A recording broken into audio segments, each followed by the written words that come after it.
gonna give this a try. We're gonna try to do a live right now with my dog. She's 6 months old. We're gonna try, hopefully she will not start barking incessantly, but we're gonna try. Okay, she may be back, but we'll try. I'm gonna show you a pretty much no-fail way to apply this cream makeup. And you've probably seen it, but I'm gonna show you a way that I apply it, and I try to teach my clients to apply it this way now, because I really feel like this is a great way to do it. And you can apply it with brushes or your fingers, but I feel like now sometimes applying it with your fingers and having 3 shades, that is important. And I know it seems like you're like, why the hell do I need 3 foundation shades?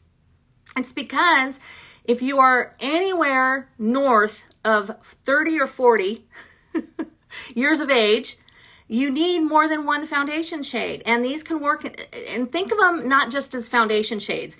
They're going to be multi-purpose cream shades. You know, one of them can work as a color corrector, or, you know, kind of like a concealer, even color corrector. One's like a main foundation shade. One can work in the summer more when you need a darker color. One can be a brightener, or you want to call it a concealer. It doesn't really matter what you call them. It's just having more than 1 shade because we have so much going on our face. Okay, so what we're going to start with is a contour shade. So I'm going to take my finger and I'm going to put my contour, and I'm going to place it up here on my forehead. Now, you can decide whether or not you even need contour on your forehead. So if you have bangs and you wear bangs all the time and they completely cover your forehead, then skip your forehead. It's not a big deal. Just because I'm putting it on my forehead doesn't mean you need to. Because I'm putting it down this far in my forehead, because I have a very tall forehead, you don't need to. If your forehead is only, you know, much shorter than mine, then don't bring it down this far. Okay, so we'll blend it when we're all done. Also, if your temples kind of are, your face is more narrow or tends to kind of dip in a bit on the sides, don't bring it down to the side. Just kind of stop about right here. Now, let's do our cheeks. I'm starting to kind of bring my contour. I've got a big sunspot here, and I love this. Instead of bringing it down kind of underneath my cheekbone, kind of down this way, I'm actually going to bring it up a bit more, a little bit higher. I'm going to give my cheeks just a little bit more of a lift, so it's going to go up a bit. So with my finger, I can have a little bit more control, right? Because I can really draw it on compared to doing it with a brush. A little bit harder to get it at precisely where I want. And I can have it stop precisely where I want, which is usually the outside of my eye, right down to here, so I'm not bringing it down. If you want to contour your nose, you sure can. You can take your fingers and just run it right along right on the outside of your nose, right where this is right down the, what is that called? The bridge of your nose where it starts to roll over. Just run a little down here if you want to. If you have a longer nose, you can put a little bit underneath. Okay, underneath your jawline. If you have jowls, you're going to stop right here. So I'm going to bring it underneath my ear, and I'm just bringing it right underneath my jaw. Okay, it's right there. See it under there? Okay. So it's really easy. I think you have a little more control, and I'm not applying too much, and I'm not taking a brush and really rubbing it in. I'm just being really precise on where I place it. Okay, now I'm going to go into my darkest shade, and this shade here I'm just going to use a little tiny bit, not much at all. And I'm going to look at my face. I already did my eyes, and I know that around my nose it's very red, so I'm going to use a little bit of this darker color that has, you know, a little bit of orange to it to kind of help with this purpley red tip of my nose. I also have purpley red discoloration down here on my chin. That's a lot of broken capillaries, so I'm just tapping some down here. I'm going to use it on this sunspot here that has a lot of different colors in it, but it needs a little extra. So that's going to go right on there, okay? I don't have a ton of under eye discoloration. I do on my lids, but you know, I could put just a little here in the inner corner. I always notice I have a little bit out here, but not a lot. So I don't need a ton. So I'm not going to put a ton. Okay, next I've got my main shade, right? This is like my color that's going to kind of be closest to what I would consider a foundation shade. So I'm just going to come in. I don't need a lot. Put some there. Okay, so now I'm going to come in. I don't have any on my temples. Definitely want some coverage there. I'm going to come down here. and a little right here. We don't need very much. I definitely need some here and here, okay, along my jaw. So you can see I'm just putting a dot here, a little swipe here. Sometimes I need more back here. I always forget to get a little bit back here. Okay, and then maybe a little dot here. See, I'm not re-dipping. I'm just kind of whatever's left on my finger. Well, I'm going to dip again here. Okay, remember also that it's buildable. So if I need to go back and add more, I sure can. All right, I'm going to stop there. And then what I'll do is I'll add a little bit of the brightening at the end, and I'll add my lip and cheek after. Okay, all right, so let's blend. So now I'm going to grab a brush, a nice fluffy brush, one that's made to work with cream makeup, and I'm going to go in and start blending. Now, these colors are pretty much there's not one, you know, the contour is a little bit darker than the other, but I'm not really going to worry too much about blending dark to light, light to dark. It doesn't really matter because all this makeup is going to work together. It really is that simple. So I'm just going to start. I'm going to start down here on my chin, and I'm going to start stippling it and blending. So I'm stippling, why? Because I want to press the makeup into my skin. So I'm going along here and I'm stippling and I'm pressing it. And what I'm doing, and there's no makeup on this brush, I'm just using it to blend, and I'm moving. As I move the brush along, it's moving the makeup. All right, while I'm down here, I'm going to make sure I catch that contour, because a lot of times, let me tell you what, I've walked out of the house and forgotten to blend my contour down. Yeah. And then you're like, oh, shoot. You know, you're at the grocery store and whatever, you run your, you know, you kind of scratch your face or something, like, you're like, why does that feel weird? Oh, I didn't blend that. It's happened, whatever. Okay, now let's move up here. We're going to move kind of in sections, go across our nose, just pressing. All right, contour on my cheekbones. I'm just going to kind of stipple, stipple, stamp, stamp, and move it up towards my temples just to soften that. Underneath my eye, just stippling, go up my temple. So really what you can see I'm doing is I'm just going around and making sure that I'm blending everything together. And really that's probably taking the longest, is that I just want to make sure that I'm pressing it into my skin. This is really important too if you have more mature skin, maybe more textured skin, maybe you have more wrinkles, maybe thinner skin, okay, and that has a little bit more texture, and you want to make sure that you're pressing that makeup in. If one of the complaints you have about your current makeup is that it's, what's the term you hear all the time? My makeup is settling into my fine lines. How many times have we heard that? My makeup is settling into my fine lines. Does that makeup get into my fine lines? Okay. Well, a lot of times it's maybe even could just be the way you're applying your makeup.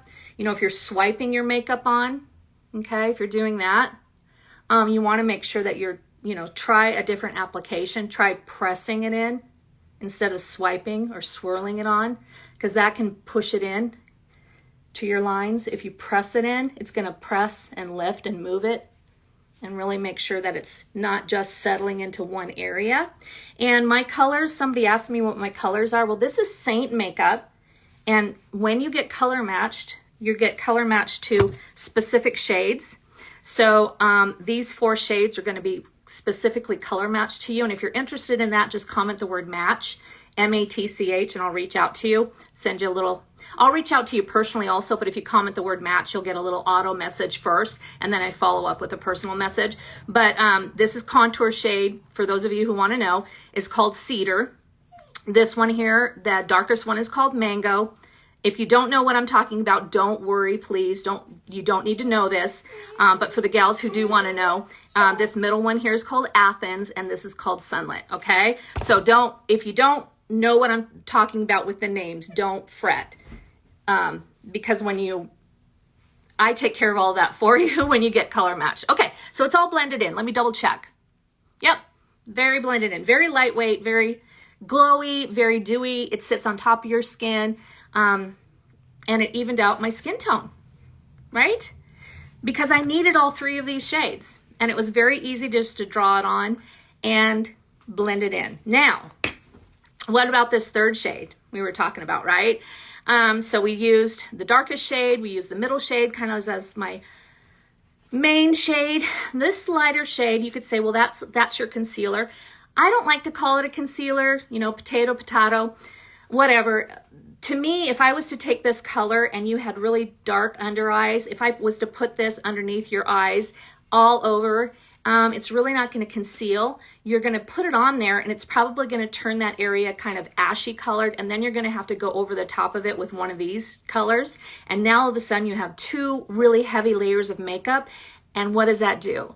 It makes your under eye area look very creasy, very heavy, and that's not what we want, right? So I like to color correct first, or just put my main foundation shade underneath my eye if I need to. And then I'll just take just a little bit of this color, the brightener shade, and I strategically place it with my finger. So where do I want to brighten? Maybe I don't want to brighten at all. Maybe that's not important to you to brighten your under eye. But if it is, if you like a little bit of brighten, I will usually do like a little bit on the inside of my eye right here. Okay? So I'll take and brighten kind of down the side of my nose like this. Another place I like to brighten is not here where I don't go right up in here next to my crow's feet, my little laugh lines. I will bring it out a bit and I will brighten and give myself a little lift right here, and it'll give us a little lift. If you have the texture right here, if you don't, put it right there. I have texture. I don't want to emphasize texture, so I'm going to bring it out here a bit. I like to put just a little bit down the bridge of my nose. It pulls my face forward, and I like that. I put a little bit out here just to brighten just a bit. And then what I really love to do is I'll grab a tiny little brush. Let me see if I can find one. Did I not bring a brush out that I can do this with? Oh, Karen. I was going to show you how I do my number 11s, and I do like some of my under eye bag lines with this light color, because you'll love doing that. And you can do that even with your own concealer, your own light shade. Even if you don't use this cream makeup, you can use any concealer, any light colored shade. Hang on. You can watch Maggie eat her sweet potatoes. Can you see her back there? She's all blurry, but hang on just a second. Let me grab it. Let me grab a brush. I'm so sorry I wasn't prepared. All right, here we go. All right, okay. All right, so grab a tiny little brush. If you're just using like a liquid concealer or whatever, just do. Okay, so what we're gonna do is I'm just gonna pick up a little bit of my light color, and I'm gonna squeeze my number 11s together. No Botox here, sorry, I wish. But I'm gonna squeeze them together so I can see them. Not like they're hard to not see. Whoops, I think I got it in the blush. And I'm filling in the deep lines. There they are. Okay, and we're gonna blend those out, and it's really gonna kind of help fill some light in those deep lines. We can also do that underneath our eyes. So like underneath here, where I have these underneath my eye bag, where that kind of where that trough is, that shadow is. We can do a little underneath here, a little here. You can even do it in you could just go to town. I mean, my face has all sorts of deep lines and folds. We've got them everywhere. So you can just have fun filling in all your troughs, wherever they are, with a lighter color before you know it. And then just take just a nice little light brush and just press that in to fill those troughs in. Have you ever done this before? Let me know if you've ever done this. And like I said, you can do this with your light color. If you have this makeup with your lightest shade. Okay, look at that. You can do this with your own color corrector, or I mean concealer, not color corrector. If you have a really light concealer, or just even a foundation shade that's like 2 or 3 shades lighter than what you normally use. You see that? See how it starts to just fill in? Wait till you see. Let me do these before I forget. This is so fun. I love it. Makeup's so fun. And by the way, if you think this is fun and you think, gosh, that might be something I would love to do, and I love the idea of having that all-in-one palette that she's holding, then comment match. It'll send you a little automated message right now, but then I follow up personally with you. Okay, so comment the word match, M-A-T-C-H, and then I'll follow up personally. But at least that way I can get you, I won't miss you while we're on the live here. Isn't that fun? They're still there. They're still there. But look at how it just kind of softens everything out a little bit. Fills a little light into those troughs. It really does. It really does just kind of brighten everything just a little bit. Let me make sure I didn't not blend. You can press in with your finger too. I'm just checking in the bigger mirror so I can see. All right, we got to add a little color. So cream lip and cheek. Yes, I said lip and cheek. So we can use these on our lips. It's such a pretty color. It's like this. I don't know, what would you call that? Coral. Really pretty coral. And I'm going to put a little softer color over the top, just to tone it down. And then I'm going to place right above my contour up towards my temple on my cheeks, because it's spring and I want to kind of brighten up my face, just like I want to change and get out my spring clothes. Even though one day it'll be like in 65, 70, and the next day it'll be down to 40 again. Whatever, but that's spring, right? There we go. Isn't that fun? And cream blushes are so versatile because, like I said, you can use them as lip color. There's some cream blushes you can use as eyeshadow. I mean, how fun, right? I mean, really, really fun. So that is fail-proof cream makeup. It really is. Draw it on with your fingers, blend it all together. Doesn't matter if you blend the dark to the light to the dark. It's all blends together. I mean, I saved the lip, the cheek color for the last. I put the very, very light color on last because I wanted to get in and look at those number 11s. Isn't that so fun? And filling in some of those deeper troughs and those lines. Again, they're still there. We're just adding light. We're playing with shadow and light. That's all that makeup is. So I hope this was fun. I hope you enjoyed it. I'm glad you hopped on. If you stayed through the whole thing, thank you. Make sure you message me if you don't follow me already and you thought this was fun. Give me a follow, please. I would love it. I would so appreciate that. It makes my day to know that maybe what I'm doing gives value to you. If you came across me and you want to follow me, I would so appreciate that, okay? If you want a color match and you want to know more, it's a no obligation color match. I would just love to do that for you. It's free, and you can get matched to these colors. You can choose what you like, build your own palette, and decide if this is something you'd like to do. All right. Well, thank you so much. And you can find me up here at KarenLeon.co, and catch you next time I go live. Have a great day.